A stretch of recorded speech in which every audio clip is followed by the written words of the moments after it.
আবার মেয়েদের কয়েকটি হারাম নাম আমাদের সমাজে খুব প্রচলিত। ইসলাম এই নামগুলোকে হারাম করেছে, অথচ এই নামগুলো আমরা খুব আগ্রহ করে রাখার চেষ্টা করি। এই নামগুলো যদি থাকে তাহলে আজকে চেঞ্জ করে ফেলবেন, কারণ ইসলাম হারাম করেছে। এর মধ্যে প্রথম নম্বর রয়েছে রিয়া। আর রিয়া মানে হলো লোক দেখানো। এই রিয়া যদি কোনো মানুষের ইবাদতের মধ্যে থাকে, ওটা ইবাদতই নষ্ট হয়ে যায়। রিয়া শব্দের আরেকটি অর্থ হলো অহংকার, অহনিকা।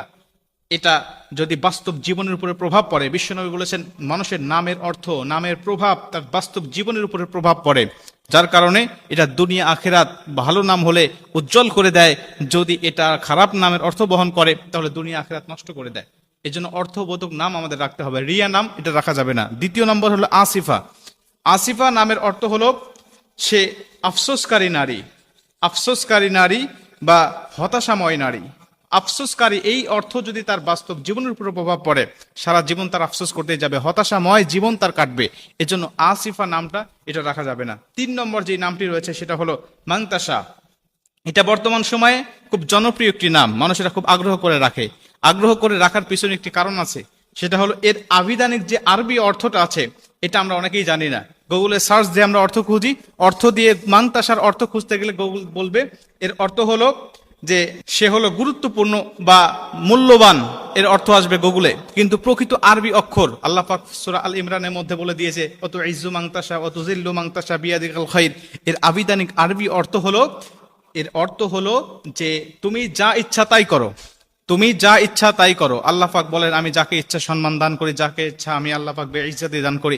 এজন্য আল্লাহ পাক বলছে অত ইজ্জু মাংতাসা অত জিল্লু মাংতাসা। এই মাংতাসাটা আমরা এটাকে ব্যবহার করি খুব ভাবি যে আরবি কোরআনের মধ্যে আছে, নামটা কোরআনে থাকলেই যেটা ব্যবহার করতে হবে বিষয়টা এমন নয়। কোরআনে খিনজিরের কথাও রয়েছে, এটা তো মানুষ ইচ্ছা করে এই নামগুলো রাখবে না। অতএব অর্থটা কোনটা হয় এটা আমাদের খেয়াল রাখতে হবে।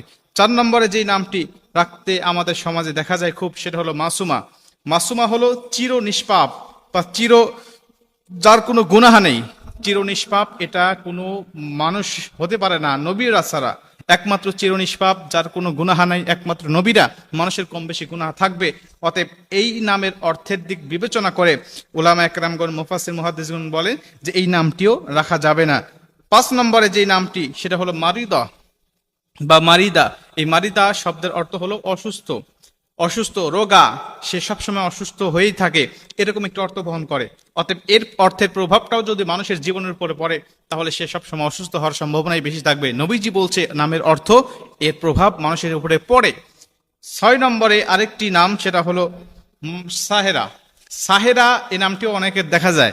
অনেকে বলেন যে ইব্রাহিম আলাইহিস সালাতু ওয়াস সালামের স্ত্রীর নাম ছিল সাহেরা। না, আসলে ওনার নাম ছিল সারাহ বা সারাহ, এই নামটি তার ছিলেন। অতএব সাহেরা অর্থ হলো জাদুগ্রস্ত নারী, যে জাদু করে এমন নারী। নবীজি পবিত্র হাদিসের মধ্যে এবং আল্লাহ পাক কোরআনের মধ্যে বিভিন্ন জায়গায় এই জাদুগ্রস্ত নারীদের ব্যাপারে কথা বলেছেন এবং তাদের উপরে অভিশাপ করা হয়েছে। অতএব সাহেরা নামটি রাখা আমাদের উচিত হবে না। এবং 7 নম্বর সেটা হলো আসিয়া।